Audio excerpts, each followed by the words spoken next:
అయ్యగారు సిరాజ్ గారు చాలా రోజులు అయింది. ఈ మధ్యలో జోకులు ఏమి పేల్తలేదంట. ఏది మంచి జోక్ కూడా పేల్తాడు వద్దాం. సరేనండి, మన వ్యూవర్స్ కోసం చిన్న జోక్ చెప్తాను. ఇంగ్లాండ్ నుంచి ఒక విజిటర్ ఇండియాకి వచ్చాడు. వచ్చి ఒక కార్ మాట్లాడుకుని కారులో వెళ్తున్నాడు. వెళ్తా డ్రైవర్తో ఏదో ఒకటి మాట్లాడాలని వెళ్తుండగా ఒక 10 అంతస్తుల బిల్డింగ్ కనిపించింది. ఆ 10 అంతస్తుల బిల్డింగు, మీ దేశంలో ఈ బిల్డింగ్ కట్టుటకు ఎన్ని దినములు పట్టును అని అడిగాడు.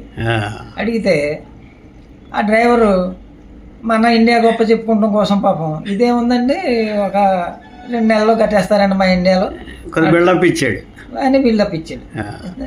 అదే మా దేశంలో అయితే 30 దినములలో కట్టెదరు అని చెప్తాడు.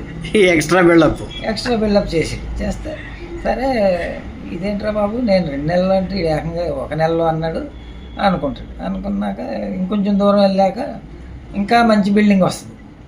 ఆ బిల్డింగ్ను చూసి ఈ బిల్డింగ్ కట్టుటకు మీ దేశంలో ఎన్ని దినములు పట్టును అని అడిగాడు.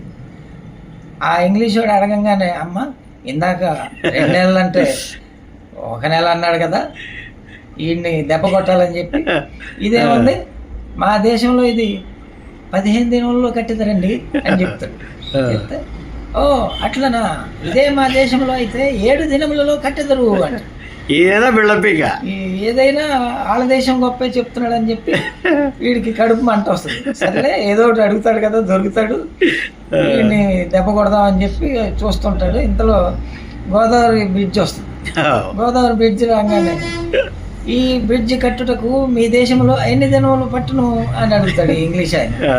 అప్పుడు ఈ డ్రైవర్కి ఐడియా వస్తుంది, అమ్మ నా కొడక దొరికేవరా నువ్వు అనుకుని, ఏమనండి ఇందాక ఈ దారమ్మట వచ్చినప్పుడు ఇది కనపడలేదు, ఎప్పుడు కట్టారో తెలియదండి అంటాడు. ఇంకేం చెప్తాడు పాపం, ఇంకా దానికి చెప్పడానికి కూడా ఏమీ లేకుండా పోతుంది.